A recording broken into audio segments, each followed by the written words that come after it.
नमस्कार दर्शकों, मैं हूं नाविका कुमार और आप जुड़ रहे हैं मेरे साथ सवाल पब्लिक का शो पर। कथ्य और तथ्य के बीच गढ़े हुए सत्य को खोजा जा रहा है। मोदी योगी की सरकार की नजर में ये गौरव की खोज है। कांग्रेस समाजवादी पार्टी की नजर में ये गड़े मुर्दे को उखाड़ना है। मोदी योगी विरोधी की नजर में ये खुदाई का वो रास्ता है जो एक दिन सत्ता को, समाज को खोद कर रख देगा। जबकि राइट विंग की नजर में ये उस गौरव गाथा को ढूंढने जैसा है जिसे ना सिर्फ इतिहास के पन्नों में बल्कि मिट्टी में भी दबा दिया गया। संभल से रिपोर्ट ये है कि मिट्टी के परतें जैसे जैसे हटाई जा रही हैं, हिंदुत्व का गौरव एक के बाद एक मिलते जा रहे हैं। दर्शकों, संभल की जमीन के नीचे से हिंदुत्व का गौरव निकल रहा या पिछली सरकारों में जो इस गौरव पर मिट्टी डालने का पाप किया गया वो निकल रहा है, ये बहस का विषय है। लेकिन फैक्ट क्या है? फैक्ट ये है कि 19 कूप कहे गए थे, 19 के 19 कूप मिल गए। मंदिर के छिपा लेने की बात थी, खोजबीन में 2 मंदिर मिल चुके हैं, दर्जन भर के करीब मूर्तियां मिली हैं और एक बावड़ी की खुदाई का काम जारी है। एक सैकड़ों साल पुरानी सुरंग है जिसका रास्ता एक मंदिर तक जाता है, उसकी भी खुदाई जारी है। इतना कुछ सिर्फ संभल में ही मिला। चंदौसी के लक्ष्मणगंज में मिली प्राचीन बावड़ी में आज दूसरे दिन भी खुदाई जारी रही। अब जैसे जैसे सबूत के साथ मंदिर और सनातन की पुरानी धरोहरें मिल रही हैं, वैसे वैसे इस पर सियासत भी तेज होती जा रही है। बहस इस बात पर हो रही है कि संभल मॉडल आगे कहां तक जाएगा। क्या संभल अब सनातन का नया एपिसेंटर बन रहा है? क्योंकि ना सिर्फ मोदी योगी विरोधी बल्कि आरएसएस के सरसंघचालक मोहन भागवत भी कह चुके हैं कि ऐसी खुदाई पर सोच विचार की जरूरत है। लेकिन अयोध्या आंदोलन से लेकर राम मंदिर निर्माण तक में अहम गवाह और मुख्य किरदारों में शामिल जगत गुरु रामभद्राचार्य ने बिल्कुल नई लाइन ले ली है। स्वामी रामदेव ने भी बड़ी बात कही है। मतलब संभल मॉडल पर बात आगे बढ़ती नजर आ रही है। किसने क्या कहा वो आगे बताऊंगी, लेकिन आज अखिलेश यादव ने सीधे मोहन भागवत से गुहार लगाई। योगी को रोकने के लिए भागवत से एक फोन करने की गुहार है ये, क्योंकि बात सिर्फ संभल तक नहीं, उसके आगे अलीगढ़, बदायूं, बनारस, हर तरफ पौराणिक मंदिर मिल रहे हैं। सवाल पब्लिक का है कि संभल मॉडल क्या मोदी योगी के युग में हिंदुत्व का न्यू मॉडल बनेगा? संभल मॉडल आगे कहां तक जाएगा या भागवत की एंट्री के बाद थम जाएगा? यही है आज सवाल पब्लिक का।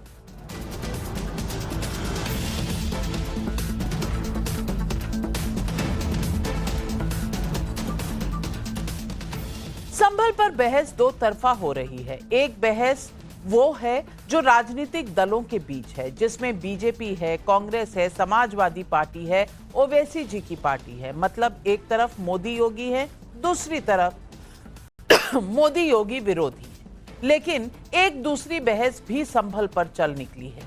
उसमें एक तरफ मोहन भागवत है, दूसरी तरफ रामभद्राचार्य और स्वामी रामदेव है। मोहन भागवत ने कहा था कि राम मंदिर निर्माण के बाद से कई लोग नए मुद्दे उठाकर हिंदुओं के नेता बनना चाहते हैं, लेकिन ये स्वीकार्य नहीं। अब भागवत के इस बयान पर तुलसी पीठाधीश्वर रामभद्राचार्य और योग गुरु स्वामी रामदेव क्या कह रहे हैं, सुन लीजिए। उनका बयान अदूरदर्शी, मैं कह रहा हूँ अदूरदर्शी। वो मेरे मित्र भी हैं, मुझसे अवस्था में 6 महीने छोटे भी हैं, पर उनका बयान अदूरदर्शी है। ऐसा कुछ नहीं हो रहा, कोई हिंदू नहीं बनना चाहता। अब हिंदू अपनी बात तो कहेगा ही कहेगा। सभी संघ से शासित थोड़े होंगे। संघ पर हमारा शासन होना चाहिए। संघ को कौन होता हमारा, हम पर शासन करने वाला? जो हमारे बड़े तीर्थ हैं, बड़े गौरव के स्थान हैं, उनके ऊपर तो कुछ निर्णय करना ही चाहिए, जिससे कि जिन आक्रांताओं ने सनातन का विध्वंस मचाया, उन पापियों के उस पाप का थोड़ा फल तो मिलना चाहिए। मैंने इसलिए कहा था कि बहस दो तरफा शुरू हो गई है। संभल का मुद्दा हर दूसरे दिन और बड़ा होता जा रहा है और मोदी योगी विरोधियों के लिए ये सांप्रदायिक ताकतों की तरफ से सत्ता की ताकत का प्रदर्शन है। लेकिन सांप्रदायिक ताकतें कौन हैं? कौन इन्हें शह दे रहा है? दर्शकों, सांप्रदायिक ताकतों को किसी कीमत पर शह नहीं मिलनी चाहिए, ये मैं भी मानती हूं। लेकिन साथ में मैं ये भी जोड़ना चाहती हूं कि तुष्टीकरण को भी किसी कीमत पर शह नहीं मिलनी चाहिए। पर दिक्कत तब होती है जब कोर्ट के आदेश के बाद भी सर्वे हो, चाहे वो संभल में हो या काशी में हो या किसी और जगह पर हो, तो ऐसे आदेश पालकों पर पत्थर चलाने वालों को डिफेंड करने की कोशिश की जाती है। दूसरी तरफ हिंदुत्व की बात करने भर से सांप्रदायिक ताकत जैसे पर्यायवाची ढूंढने की कोशिश नजर आती है। मैं आपको एक ताजा एग्जाम्पल देना चाहती हूँ। वायनाड, जहां पहले राहुल गांधी जी जीते थे, बाद में वहीं से सीट छोड़कर अमेठी के सांसद बने। फिर उनकी तरफ से सीट खाली होने पर प्रियंका गांधी वाड्रा वहां से जीती। उस जीत को लेकर सीपीएम यानी कम्युनिस्टों ने एक बड़ा खुलासा किया है। क्या कह रहे हैं, सुन लीजिए। രാഹുൽ ഗാന്ധി ജയിച്ചില്ലേ? ആരുടെ പിന്തുണയില്ല രാഹുൽ ഗാന്ധി ഡൽഹിയിലെത്തിയത്? ആരുടെ പിന്തുണയില്ല? മുസ്ലിം വർഗീയ ചേരിയുടെ ദൃഢമായ പിന്തുണയില്ലെങ്കിൽ ഈ രാഹുൽ ഗാന്ധി ഇവിടുന്ന് ഡൽഹിക്ക് എത്തുവോ? ए विजय राघवन सीपीएम पोलिट ब्यूरो के सदस्य हैं और सबसे बड़ी बात, केंद्र के विपक्षी गठबंधन में कांग्रेस के साथी हैं। आरोप सीधा लगाया है और आरोप बहुत बड़ा है कि राहुल प्रियंका को अपनी जीत के लिए सांप्रदायिक ताकतों से भी समर्थन लेने में गुरेज नहीं है। अगर लेफ्ट नेता की बात में जरा भी सच्चाई है तो इसे बहुत गंभीरता से लेने की जरूरत है, क्योंकि वो कांग्रेस और मुस्लिम लीग के बीच में जो नई करीबियां हैं उसके बारे में बोल रहे थे। लेकिन इस पर सन्नाटा है और जैसे ही बात दूसरी तरफ की होती है तो दुहाई ऐसे दी जाती है मानो सामने वाला धर्म कांटा लेकर खड़ा हो। संभल में सर्वे को लेकर हुए गोली कांड पर सवाल तक तो ठीक है, लेकिन पत्थर बरसाने पर चुप्पी को क्या कहेंगे आप? जांच रिपोर्ट से पहले गोली चलने का ठीकरा पुलिस पर फोड़ देने को क्या कहेंगे आप? दर्शकों, ये सच है कि राज सत्ता चाहे किसी की हो, उसका अपना धर्म होता है। लेकिन इस देश में एक रिवाज बन गया है कि सेक्युलरिज्म के नाम पर तुष्टीकरण का गंदा खेल खेला जाए। दशकों तक ये खेल खेला जाता रहा है। फर्क ये है कि मोदी योगी के समय में इस खेल को और इस खेल का नियम भी बदल गया है। दर्द और तकलीफ सब यहीं आकर टिकी हुई है। सुनिए अखिलेश यादव जी को, जो अपने विधायक सुरेश यादव को सो कॉल्ड हिंदू आतंकवाद वाले बयान पर क्या जवाब दे रहे हैं और संभल में खुदाई पर क्या कह रहे हैं। भारतीय जनता पार्टी को हिंदू आतंकवादी संगठन कहा है, उसको किस तरीके से? जो लोग नफरत फैलाएं, फेक एनकाउंटर करें, कानून से न चलें, अगर इसके अलावा कोई और शब्द हो तो बताओ, वो भी कहा जाए। देखिए, मुझे उसमें कुछ नहीं कहना। मैंने पहले भी कहा है, अगर उनको लगता है, क्योंकि वो विचारधारा भारतीय जनता पार्टी की अंडरग्राउंड विचारधारा है। भारतीय जनता पार्टी के लिए वो विचारधारा अंडरग्राउंड काम करती है, सुरंग खोद करके काम करती है। तो वो जो आज बात कही जा रही है, कम से कम उन्हें भारतीय जनता पार्टी के लोगों को समझाना चाहिए। अगर वो एक फोन भी कर दें मुख्यमंत्री जी को, तो कोई भी सर्वे और कोई भी ऐसा विवाद नहीं होगा। ये ऐसे ही ढूंढते रहेंगे, खोदते खोदते एक दिन अपनी सरकार को भी खोद देंगे। तो आज सवाल पब्लिक पूछ रही है। सवाल पब्लिक का है, संभल की खुदाई में सबूत पर सबूत मिल रहे हैं, मोदी योगी विरोधी इतने परेशान क्यों हैं?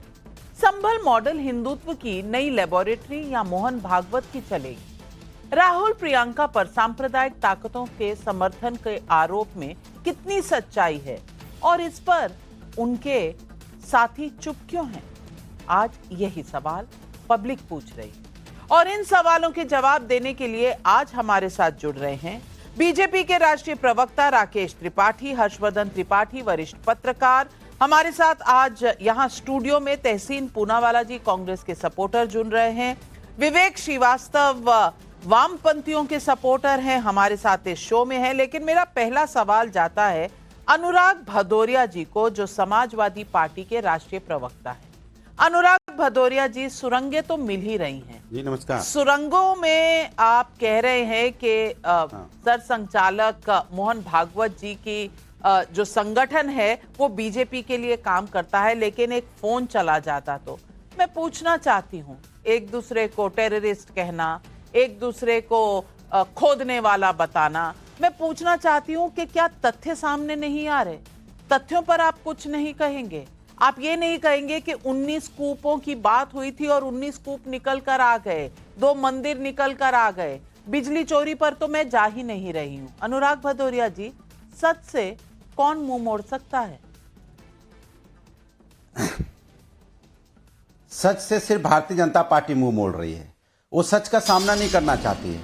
2024 में लोकसभा के चुनाव में जिस तरह से जनता ने बुरी तरह भारतीय जनता पार्टी को हराया है, तो भारतीय जनता पार्टी खिसिया गई है। अब खिसिया के क्या कर रही है? उसे पता है कि विकास के मुद्दे पे वो उत्तर प्रदेश में चुनाव नहीं जीत सकती। अब जनता का ध्यान भटकाने के लिए धर्म की राजनीति का सहारा ले रही है। धर्म आस्था का विषय, राजनीतिक विषय नहीं है। यहाँ इसके पहले भी भारतीय जनता पार्टी की सरकारें रही हैं, 4 मुख्यमंत्री भारतीय जनता पार्टी के रहे हैं, तब क्यों नहीं खोदा? तब क्यों नहीं पता लगाया? आज अचानक संभल में दंगा होने के बाद, जबकि भारतीय जनता पार्टी की सरकार की नाकामी की वजह से वहां पे दंगा हुआ, और अपनी नाकामी छुपाने के लिए अब खुदाई शुरू कर दी। कभी यहां खोद रहे हैं, कभी वहां खोद रहे हैं। अरे मस्जिदों में जा जाके वो मंदिर खोदने की कोशिश कर रहे हैं। अरे प्रभु तो कण-कण में है।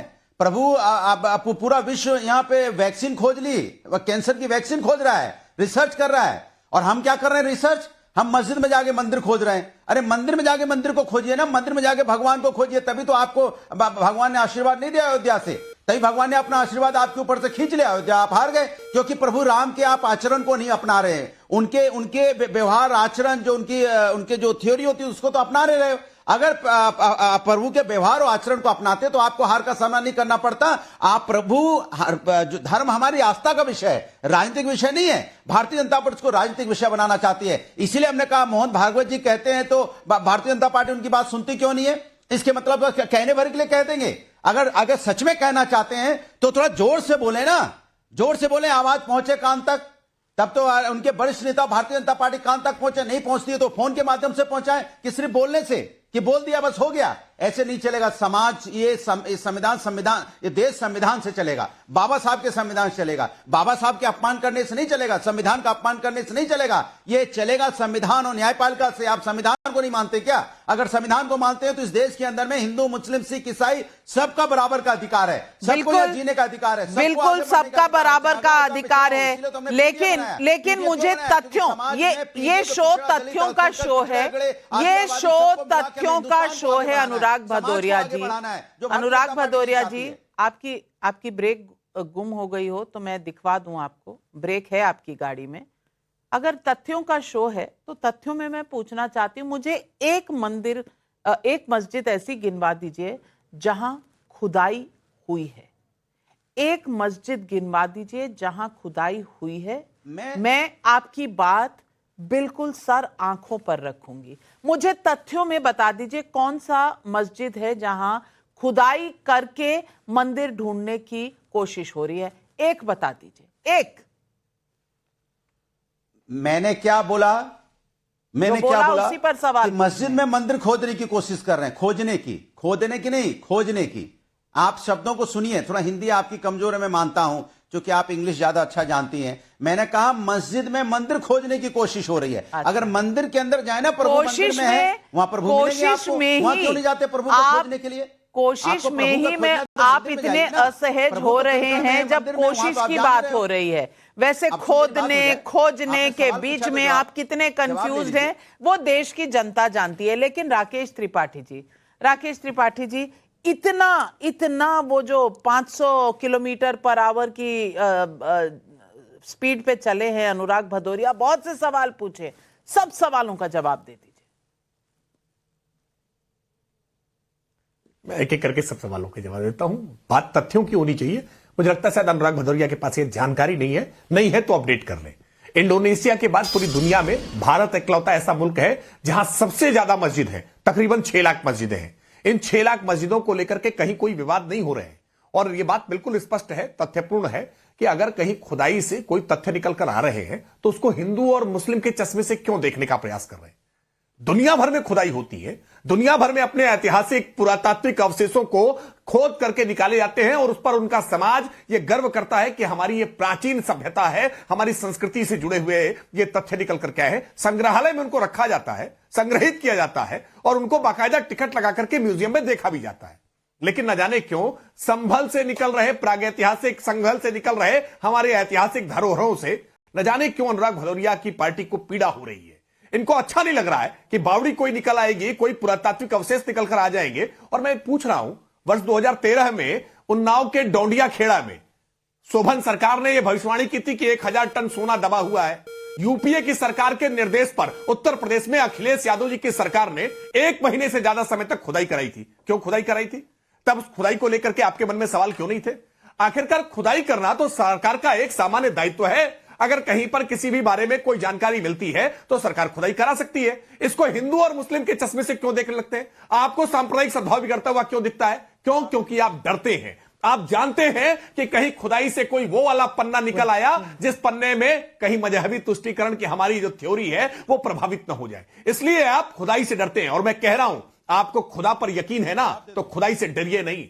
खुदाई से तो सत्य ही निकल कर आएगा और सत्य तो सुंदर होता है ना। सत्यम शिवम सुंदरम है, सत्यमेव जयते होगा, सत्य की तो जय होगी। लेकिन आपको आपका जो असत्य का मुलंबा है ना वो उतर जाएगा, इसलिए आपको इससे डर लगता है। लेकिन डरिए मत, सत्य निकल करके आएगा। सत्य तो स्वयं उद्घाटित होकर के सामने आ जाएगा, सत्य प्रकट होकर सामने आ जाएगा। और यह भी दिख जाएगा कि कैसे संभल में दशकों तक मजहबी तुष्टीकरण की राजनीति ने कैसे वहां हिंदुओं को पलायन पर मजबूर किया और हिंदू कैसे वहां रहने वाले निवासी बता रहे हैं और पब्लिक भी पूछ रही है।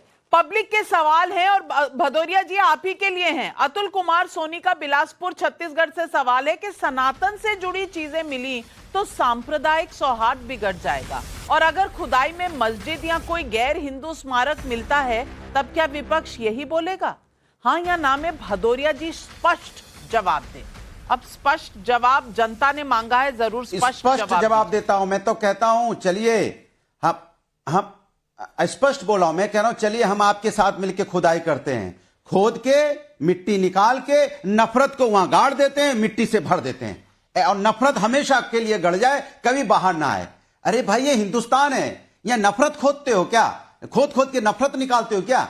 भाईचारा खत्म करने के लिए, सौहार्द वातावरण खराब करने के लिए? अरे हम सब मिलजुल के रहते हैं। इस देश को बनाने वाले हिंदू मुस्लिम सिख ईसाई अगड़े पिछड़े सभी हैं। देश की आजादी में सबने कुर्बानी दी है, कुर्बान करके देश बनाया है और ये इतना सुंदर देश है जहां पे पूरा विश्व हमारी तरफ देखता है, क्योंकि हम विश्व गुरु के नाम से जाने जाते हैं। क्योंकि हिंदुस्तान में अनेकता में एकता है, क्योंकि लोग जानते हैं यहां विभिन्न धर्मों के लोग, विभिन्न भाषाओं के लोग, विभिन्न वेशभूषाओं के लोग रहते हैं और उसके बावजूद भी हिंदुस्तान एक रहता है। लेकिन जब से भारतीय जनता पार्टी आई तब से वो अनेकता वाला शब्द खत्म करना चाहते हैं क्या?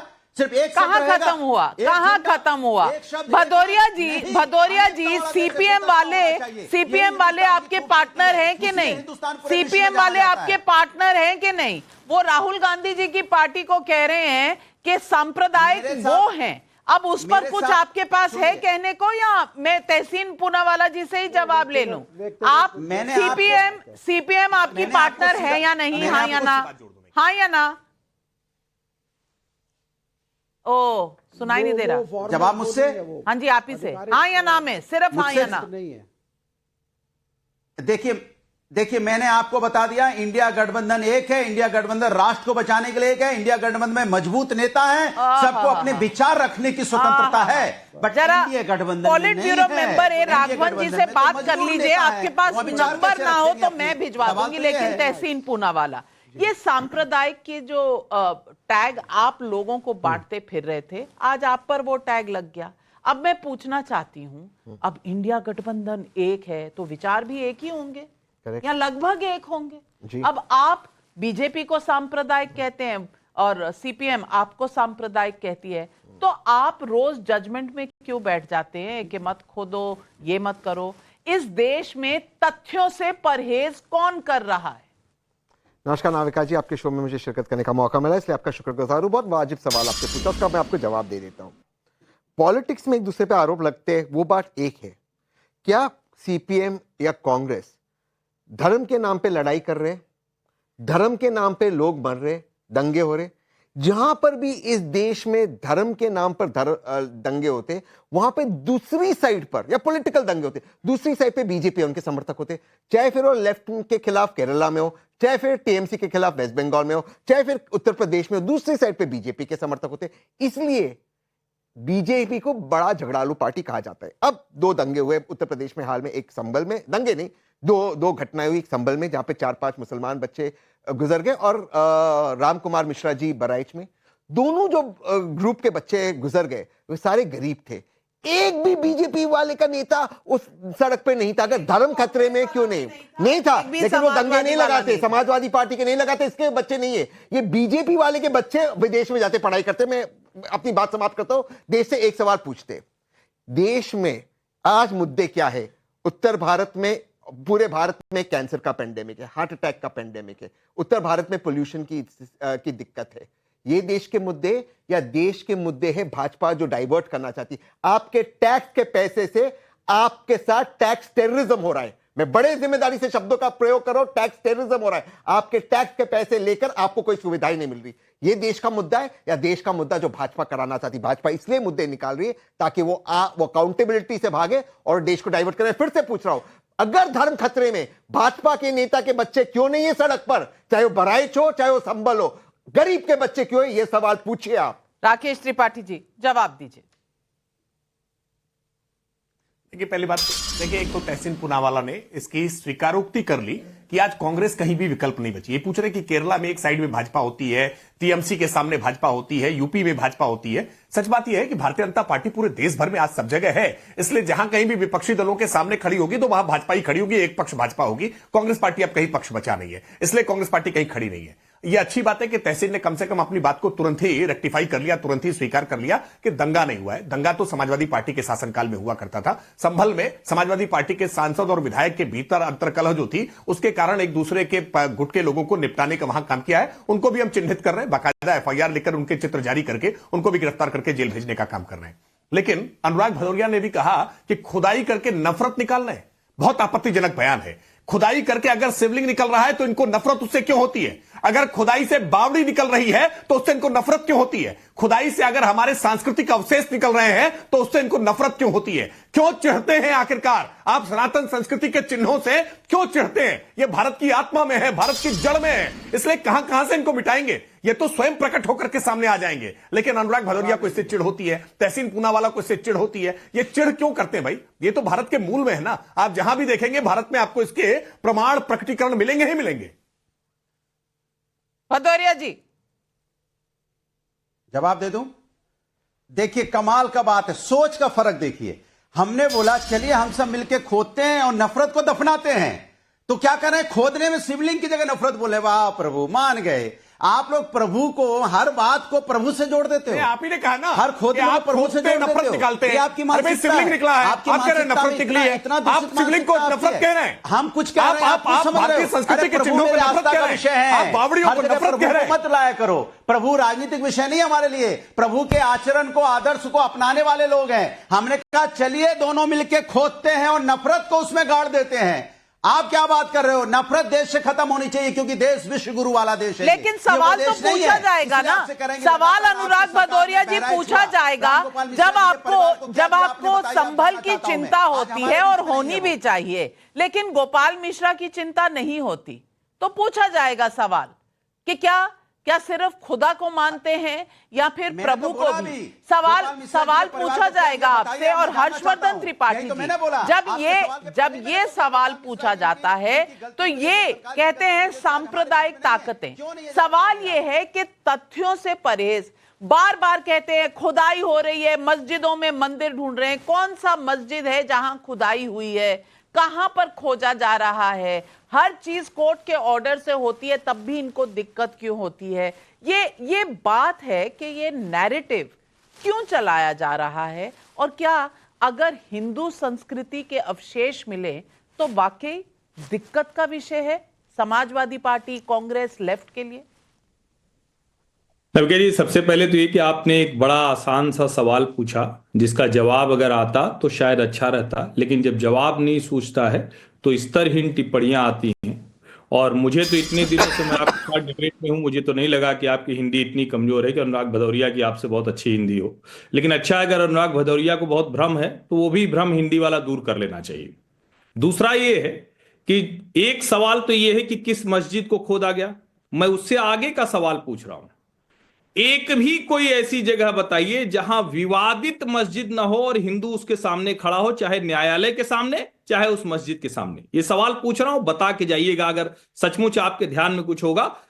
दाएं बाएं मत कीजिएगा, बेईमानी मत कीजिएगा, बौद्धिक बेईमानी मत कीजिएगा। अब एक जरूरी चीज, 1851 बॉम्बे पारसी मुस्लिम दंगा, 1857 मुंबई पारसी मुस्लिम दंगा, 1862 हिंदू मुस्लिम दंगा, 1917 हिंदू मुस्लिम दंगा, 1918 फिर से दंगा होता है उसी तरह का, 1920-21 में मालाबार से लेकर कितने 10,000 हिंदू मारे गए, जाने कितने लोगों को अपना घर छोड़ना पड़ा। 21 मार्च 1910 हिंदू मुस्लिम दंगा, वो पेशावर का था, उसको छोड़ देते हैं। 1921 1922 बंगाल पंजाब मुल्तान दंगे ही दंगे हिंदू मुसलमान। यहां 1925 तक हिंदू मुस्लिम दंगे होते रहे। 1925 में राष्ट्रीय स्वयंसेवक संघ की स्थापना हुई। ये कौन से बौद्धिक बेईमान है जो कहते हैं कि दंगों के पीछे राष्ट्रीय स्वयंसेवक संघ या भारतीय जनता पार्टी होती? भाजपा तो खैर 1980 में बनी, लेकिन जनसंघ संघ सबकी बात मैं कर रहा हूं। और ये बेईमानी बंद करनी चाहिए। राष्ट्रीय टेलीविजन चैनल पर बैठकर ये लगातार इस तरह की बेईमानी करते हैं और इस बेईमानी में कम्युनल होने का जो मूल चरित्र है, जो उसका बेसिक है, उसको छिपाने की कोशिश होती। और मैं फिर कह रहा हूं, संभल में जो कुछ हो रहा है इसको आप जरा ध्यान से देखिए। न्यायालय का आदेश था, आप उसके खिलाफ जा सकते थे, ऊपर की अदालतें थी, और सर्वे से किसको दिक्कत हो सकती है? और उससे भी आगे जाइए तो अगर सांसद के ऊपर 5-5 महीने से बिजली चोरी करके जलाने का आरोप हो तो जाने कब से ये चोरी हो रही है। और अगर संभल बिजली चोरी का प्रदेश का सबसे बड़ा अड्डा बन गया हो तो कितना दुर्भाग्यपूर्ण है। और उससे भी दुर्भाग्यपूर्ण, हमारी पुरानी विरासत अंदर दबी हुई है। अगर मान लीजिए कि ये सर्वे अभी योगी जी न कराएं, अगर बावड़ी मिल गई और कल को वहीं कुछ लोग दब के मर जाएं, कुछ घर उसी में टूट कर गिर जाएं, नीचे से पानी भर जाए, तो उसका जिम्मेदार कौन होगा? तब फिर यही लोग कम्युनल एक्ट करेंगे और कहेंगे कि योगी आदित्यनाथ की सरकार इसलिए नहीं करवा रही है क्योंकि वहां पर मुस्लिम रहते थे। ये बेईमानी जरा बंद करनी चाहिए। बिल्कुल, और यही सवाल पब्लिक भी पूछ रही है। भदौरिया जी, आ रही हूं आपके पास, लेकिन अविनाश पांडे का वाराणसी से सवाल है। अखिलेश जी और पूरा विपक्ष अगर मंदिर मस्जिद विवाद पर इतनी चिंता है तो वो बातचीत की पहल कर समझौता क्यों नहीं करवाते? सीधे एक पक्ष को गलत बताकर मुद्दे से क्यों भागते हैं? दीपक यादव का बेगूसराय बिहार से सवाल है, क्या बीजेपी का मौजूदा नेतृत्व अब आरएसएस की राय नहीं सुनता और उससे अलग रुख अपनाता है? छाया सोनी का शहडोल मध्य प्रदेश से सवाल है, विपक्ष ये बताए कि जब रामचरितमानस के पन्ने फाड़े जा रहे थे, जब हिंदुत्व को डेंगू मलेरिया कहा जा रहा था, तब क्या सांप्रदायिक सौहार्द नहीं बिगड़ रहा था? जवाब दीजिए विवेक श्रीवास्तव। जवाब देखिए, बड़ी सीधी सी बात है कि ये खुदाई, ये संस्कृति, ये हमारी विरासत, कौन सी विरासत? पहले तो ये बताइए कौन सी विरासत? सती प्रथा की विरासत, बाल विवाह की विरासत, देवदासियों की विरासत? कौन सी विरासत? कौन सी साइंस, कौन सी टेक्नोलॉजी पिछले 1000 साल में? क्या इन्वेंशंस हैं आपके? जिस कमरे में, स्टूडियो में मैडम आप बैठी हुई हैं, वहां पे air conditioner, camera, plastic, Sunmica, woodwork से लेकर के फ्लोरिंग तक कौन सी विरासत और कौन सी इन्वेंशन भारत ने करी है? पहले तो मैं ये जानना चाहता हूं। और सबका कोई ना कोई इतिहास होता है। आप गौरवान्वित फील करिए जब आप रूस को देखते हैं, जैसा अनुराग भदौरिया ने कहा, और कैंसर की एक वैक्सीन बनती है। यह कहा जा रहा है कि अगले 5 साल के अंदर हर 2 में से 1 आदमी को इस देश के अंदर कैंसर होगा, क्योंकि हम पेस्टिसाइड्स इत्यादि का उपयोग करते हैं, पोल्यूटेड एनवायरनमेंट में रहते हैं। साइंस एंड टेक्नोलॉजी पे डिबेट्स और डिस्कशंस और प्रोग्रेस के बजाय प्राइम मिनिस्टर योगी आदित्यनाथ, जो हमारे ऑनरेबल चीफ मिनिस्टर हैं, सबसे बड़े राज्य के, खुदाई में लगे पड़े हैं। साहब, वोट डालो, हमारी विरासत, हमारी प्राइड, हमारी। आपकी कोई प्राइड नहीं है। आपका कोई एजुकेशन नहीं है। बड़ी मुश्किल से रोकी गई सती प्रथा इस देश में, यह आपकी विरासत है। आप थोड़ा शर्मिंदा फील करिए। और उसके बाद भी चाहे हिंदू हो या मुसलमान, हम पीसफुली कोएग्जिस्ट नहीं कर पा रहे हैं। ये आप अपने लिए कह सकते हैं विवेक श्रीवास्तव जी, ये आपके निजी विचार जरूर हो सकते हैं, लेकिन इस देश में हर किसी को अपना तय करना पड़ेगा कि वो गौरव कहां से पाते हैं। आपके लिए ये गौरव का विषय नहीं होगा, कुछ लोगों के लिए है, हमारे लिए है। हमारी विरासत हमारे देश की गौरव है, मेरे लिए भी है। हर्षवर्धन त्रिपाठी जी हाथ उठा रहे हैं। हर्षवर्धन त्रिपाठी जी ऑब्जेक्शनेबल लगता है। विवेक श्रीवास्तव जी अपने बारे में कह सकते हैं क्या? सारे देश के लोगों के बारे में कह सकते हैं कि उनके लिए गौरव का विषय नहीं है? दुनिया को जग नविका जी, विवेक जी, मैं आपके बीच में नहीं बोल रहा था, शांति से सुन रहा था। अब 2 मिनट चुप हो जाइए। जी। विवेक श्रीवास्तव जी ने एकदम स्पेसिफिक जो सती प्रथा और दूसरा कहा कि हमने खोजा क्या, कौन सी विरासत, इन दोनों का मैं बस एक एक लाइन में जवाब देता हूं। एक तो ये कि विवेक श्रीवास्तव पढ़े लिखे व्यक्ति हैं। अब आजकल ये थोड़ा दिखने में किम जोंग उन की तरह दिखने लगे हैं, नॉर्थ कोरिया वाले तानाशाह की तरह, लेकिन उस तरह की मानसिकता नहीं होनी चाहिए, उस तरह की बुद्धि नहीं होनी चाहिए। ये बचना चाहिए। नॉर्थ कोरिया अच्छी कंट्री है, ये उससे बचना चाहिए। क्यों? जब आप सती प्रथा कहते हैं तो सती प्रथा जहां मुगल आक्रांता आए वहां राजपूतों में सती प्रथा चली, वही सती प्रथा थी जिसको लेकर कम्युनिस्ट इतिहासकारों ने देश के हर हिस्से। अब आप चुप रहिए, एक मिनट पूरा करने दीजिए, फिर आप बोलिएगा।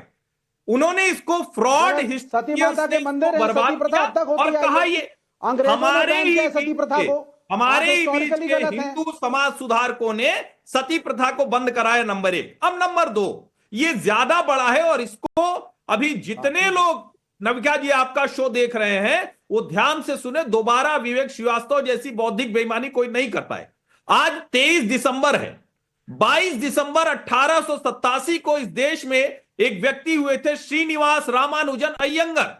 दुनिया के सबसे बड़े गणितज्ञ में से माने जाते हैं। मैथमेटिकल एनालिसिस में उनका कोई जोड़ नहीं है। नंबर थ्योरी के वो जनक माने जाते हैं, इनफाइनाइट सीरीज के जनक माने जाते हैं, और उनके आगे दुनिया में कोई ऐसा विद्वान नहीं पैदा हुआ जो उनको गणित में चुनौती दे सके। और विवेक श्रीवास्तव को शर्म आ रही, शर्म आपको अपने ऊपर आए। हमारे पुरखों की विरासत से क्या लेना देना है, हम दुनिया को देने वाले हैं। और मैं आपको नाम बता रहा हूं, इतिहास बता रहा हूं। एक आदमी ढूंढ के लाए और 150 साल में कमाल कर दिया। कमाल कर रहे हैं। आपको लग रहा है एक ही आदमी था? मैं पूछना चाहती हूं कि एक ही आदमी था इस देश की विरासत में। राकेश त्रिपाठी जी, मुझे लगता है विपक्ष होना सही काम होता है, लेकिन विपक्ष में रहकर एक तरह से मानसिक संतुलन खो जाना वो क्या सही है? क्या आज विवेक श्रीवास्तव जी यही नहीं दिखा रहे?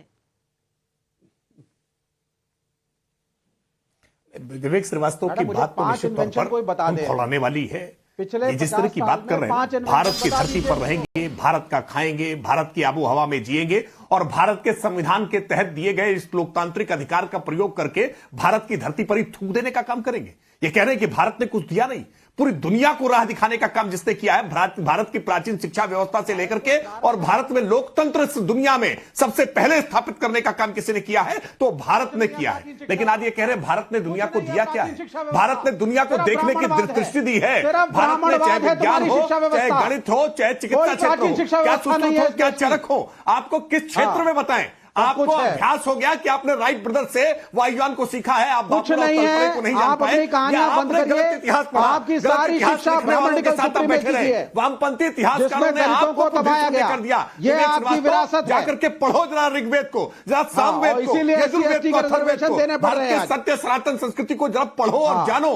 जानते नहीं हो, पढ़ते नहीं हो और मूर्खता का प्रदर्शन आकर के आपकी व्यवस्था की विरासत को नहीं मानता। देश के लोग जानते हैं। आज सारे दर्शक समझ गए हैं कि आपके लिए नॉर्थ कोरिया ही आपका एग्जाम्पल है। मैं सारे दर्शक समझ गए हैं। मैं सिर्फ लाइटर नोट पे कह दूं, आजकल फ्लाइट टिकट्स पर डिस्काउंट चल रहा है। अगर आप टिकट खरीदना चाहें तो संपर्क कर लीजिए कहीं पर, कोई ना कोई दिलवा देगा। हर्षवर्धन त्रिपाठी 20 सेकंड फिर से ये विवेक श्रीवास्तव कह रहे हैं कि अच्छा अलग अलग क्षेत्रों का बताइए। अब फिर मैं पुराना बताऊंगा तो 1887 19वीं, तो ये परेशान हो जाएंगे, पढ़ते लिखते हैं नहीं। अच्छा चलिए आज का सुनिए, तीन हिंदुस्तानी इन्वेंशन बता दो, 10 साल में 3 इन्वेंशन बता दो। इंदिरा नुई, निकेश अरोड़ा जैसी। अरे वो कुछ नहीं, वो वहां के देशों में जाकर के उनके सिस्टम में काम कर रहे हैं। अपने देश का बताओ, आगे सुनिए, अपने देश में बताओ, यहाँ बैठ के किया क्या है? बहुत अच्छी बात, बहुत हिंदू मुसलमान की लड़ाई के अलावा कुछ करा है पिछले 10 साल में? एक इन्वेंशन बता दो 10 साल में। देश में एक भी ढंग का व्यक्ति नहीं होने दिया। आपके देश की विरासत है जातिवाद, वर्ण व्यवस्था, कास्टिज्म, ये आपकी विरासत है, ये आपने इनहेरिट किया है, ये यहाँ पे पढ़ाया गया था। ये अच्छा, ये यहाँ पर पढ़ाया गया था। तो तहसीन पूनावाला, आपसे भी सवाल पूछूंगी। अगर विवेक श्रीवास्तव जी कह रहे हैं कि इस देश में सिर्फ यही पढ़ाया गया था, तो 1947 से लेकर 2014 तक यही पढ़ाया गया था यहाँ पर, इसलिए भारत पीछे है और विवेक श्रीवास्तव का सर जो है क्षण से झुका चला जा रहा है। मैं ये किस तरह की बात कह रहे हैं? आपको लगता है एक भी गौरवशाली चीज नहीं हुई है भारत के लोगों से, भारतीय लोगों से? ये किस तरह की है? क्या आप लोग पार्टनर रहेंगे इंडिया अलायंस में, तो इस बात पर भी मुंह पर जिप कर कर बैठे रहेंगे? नाविका जी, आपके शो के शुरुआत में आपने जिनका एक सज्जन का, विवेक भाई अगर मैं अपनी बात रख दूं, अगर आप इजाजत दे तो, आपने एक सज्जन का बाइट चलाया आपके शो की शुरुआत के अंदर। वो सज्जन ने माननीय सुप्रीम कोर्ट, हर्षवर्धन जी सुप्रीम कोर्ट की बहुत इज्जत करते, सुप्रीम कोर्ट ने उस सज्जन को पुल अप किया, उसको सुप्रीम कोर्ट के सामने माफी मांगनी पड़ी। जब नाविका जी हम सबके परिजन कोविड से त्रस्त हो रहे थे, उस आदमी ने यह एडवर्टाइज किया कि कोविड का उसने क्योर निकाला है, सुप्रीम कोर्ट के सामने उसको अपॉलॉजी माननी पड़ी। आज वो सज्जन देश को सिखा रहा है। देखिए नाविका जी, हमारा इतिहास बहुत गौरवशाली है, मैं इसमें कोई बात नहीं कह रहा हूं, लेकिन भविष्य के लिए हमें कैसा देश बनाना है? क्या हमें भविष्य में ऐसा देश बनाना है जिसमें नफरत हो, जिसमें लोग लड़े, या हमें एक ऐसा देश बनाना है जो दुनिया के साथ कॉम्पीट कर सके? आज सबसे ज्यादा मंदी भारत के अंदर है, हमारा इकोनॉमिक डाउनटर्न हो रहा है, आज हमारे पास टैक्स टेररिज्म हो रहा है, आज हमारे पास कैंसर का पेंडेमिक है, दोबारा से रिपीट कर रहा हूं, हार्ट अटैक का पेंडेमिक है। आप एक एक वीडियो देखो, लोग जिम के अंदर, न्यूज चैनल्स के अंदर, सब जगह पे हार्ट अटैक आ रहा है। सरकार इस पे कौन सी मीटिंग करी? आप मुझे बताएं। इन मुद्दों को आप कीजिए, कोई आपको बंद नहीं करा, लेकिन जो एक्चुअल मुद्दे, मुझे नाविका जी मैं आपसे पूछ रहा हूं, बांग्लादेश में एक एनजीओ बांग्लादेश चला रहा है, प्लान बी क्या है भारत सरकार का बांग्लादेश में? आपको बताया ना उन्होंने, कोई प्लान बी नहीं। सीरिया में हमारी इन्वेस्टमेंट है, इनको इन मुद्दों पे बात ही नहीं करनी है, इसलिए हिंदू मुसलमान और नाविका जी एक लास्ट नहीं, तो संभल पर सबसे ज्यादा बात कौन कर रहा था? पार्लियामेंट को कितना डिसरप्ट किया है विपक्ष ने, क्या इसका हिसाब कोई देगा? एक मजाक मैं भी कर लूं, पार्लियामेंट की बात करता हूं। पार्लियामेंट में 50,000 का बंडल मिला तो अपने जो लाखों रुपए लगते हैं पार्लियामेंट को चलाने को बंद कर दे, लेकिन मजाक में कर दूं। विवेक भाई, टिकट मत खरीदना, टिकट खरीदोगे उसमें जीएसटी लगेगा, जीएसटी पे सेस लगेगा, सेस के ऊपर टैक्स लगेगा, और टैक्स के बाद आप फिर भी आपको बताए आपसे एक्सटॉर्शन होगा, उसके ऊपर भी टैक्स लेगी सरकार, फिर फॉग हो जाएगा और फ्लाइट टेक ऑफ नहीं, और उसमें भी टैक्स लगेगा, लेकिन अनुराग भदौरिया जी, पब्लिक पूछ रही है, विष्णु दत्त भुवनेश्वर से पूछ रहे हैं, पीएम मोदी और बीजेपी सबका साथ और सबका विकास की बात करते हैं, मगर संभल अलीगढ़ में जो दिख रहा है क्या वो एक तरफा नहीं है? संजय मिश्रा बदोई से पूछ रहे हैं, अचानक Mohan Bhagwat so called secular पार्टियों के आदर्श कैसे बन गए हैं? इसका जवाब दे दीजिए। पहला सवाल का तो मैं ले लूंगी राकेश जी से, पर मोहन भागवत जी आजकल आपके आइकॉन बने हुए। पहले मैं 2 मिनट हर्षवर्धन जी की बात। हर्षवर्धन जी ने कहा 1857 में, 1862 में, 1917 में, 1918 में, 1920 में, 1910, 1925 में हिंदू मुस्लिम दंगे हुए। आप भूल गए सरकार किसकी? तब कौन था? तब यहां अंग्रेजों का राज था। वो नफरत की राजनीति करके सत्ता पे बैठे हुए थे, हमें आपको लड़ा के आराम से सत्ता कर रहे थे। आज किसकी सरकार है? वही काम वही सरकार कर रही है जो अंग्रेज कर रहे थे, हमें लड़ा के, आपस में हिंदू मुस्लिम लड़ा के सत्ता पाके मौज में थे।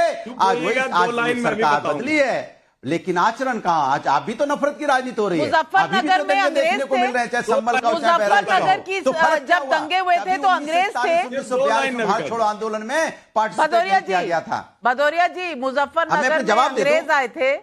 हाँ, मुजफ्फरनगर में। हाँ, अरे मैं आपसे देश में, मेरी बात सुन लीजिए, तो मैं आपसे पूछा संभल में कैसे हो गया? मैं यहां बहराइच में कैसे हो गया? बताइए, कासगंज में कैसे हो गया? मैं आपसे पूछना चाहता हूं। लगातार जिस तरह के दंगे देखने को मिल रहे हैं, 4-4, 5-5 बच्चों की मौत हो जाती है, और जांच अभी तक रिपोर्ट आ गई क्या? जांच रिपोर्ट आ गई क्या? बहराइच की जांच रिपोर्ट आ गई, संभल की जांच रिपोर्ट आ गई। जो महीने भर तक जांच की रिपोर्ट ना आ पाए तो आप समझ सकते हो ना कितनी इफिशिएंट यहां पे सरकार है। इसलिए हमें बताने की जरूरत नहीं। दूसरा, लगातार हर्षवर्धन त्रिपाठी जी जवाब दे रहे हैं। नविका जी, अनुराग भाई ने बिल्कुल दुरुस्त बात कही। अनुराग भदौरिया जी ने बिल्कुल दुरुस्त बात कही। अंग्रेज थे 1947 के पहले तक वो हिंदू मुसलमान लड़ाते थे।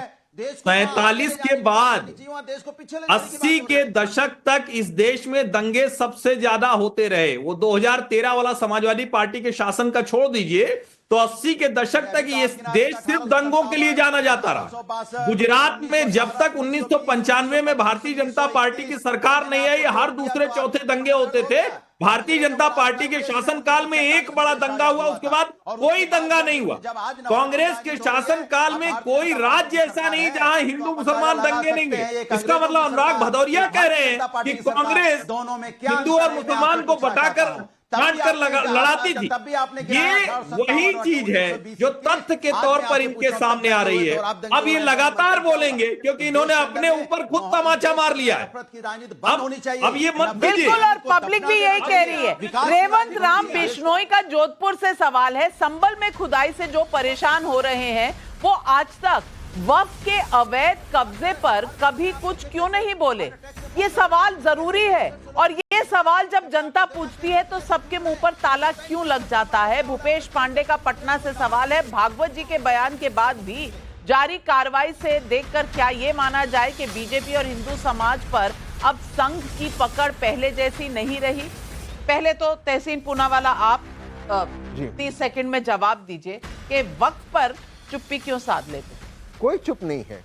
बस सरकार एक बिल लाना चाहती है, बिल इंट्रोड्यूस करे, बिल के प्रावधान बताए। जो बच्चा पैदा ही नहीं हुआ उसका हेयरकट कौन करेगा, उसकी कौन सी पार्टी में क्यों चर्चा करे? दूसरी चीज जो आरएसएस मासूम नहीं बिल्कुल कितने मासूम है। मैं पूछ रही हूँ कि वक्त जब कब्जा कर लेता है, मैं उसी पर आ रहा था, मैं उसी पे आ रहा था। बिल पर चले जाते हैं। राकेश त्रिपाठी जी जवाब दीजिए। आज बहुत से लोग सरसंघ चालक के बयान पर सवाल पूछ रहे हैं, अब बीजेपी मुक्त है आरएसएस से या फिर सब जगह उनका डिक्टेट चलेगा? नहीं, ऐसा नहीं है। देखिए, भारत में तो हमेशा से मुंडे मत भिन्ना, हमेशा विद्वानों के बीच में अलग अलग प्रकार के मत रखे जाते रहे, और किस परिस्थिति में, किस कॉन्टेक्स्ट में मोहन भागवत जी ने कहा है उसको एक गलत कॉन्टेक्स्ट में उसकी व्याख्या करने का प्रयास किया जा रहा है। भारत निश्चित तौर पर पूरी दुनिया भर के सामने एक मॉडल है कि हम कैसे सहअस्तित्व के साथ रह सकते हैं, और यह सहअस्तित्व तब तक ही चलेगा जब तक भारत में हिंदू बहुसंख्यक होगा।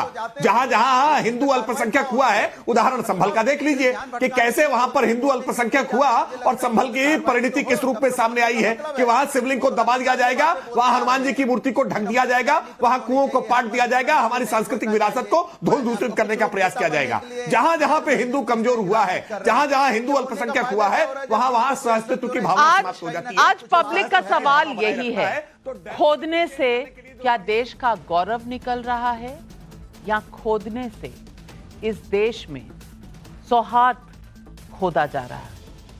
आप किस तरफ हैं इस डिबेट के?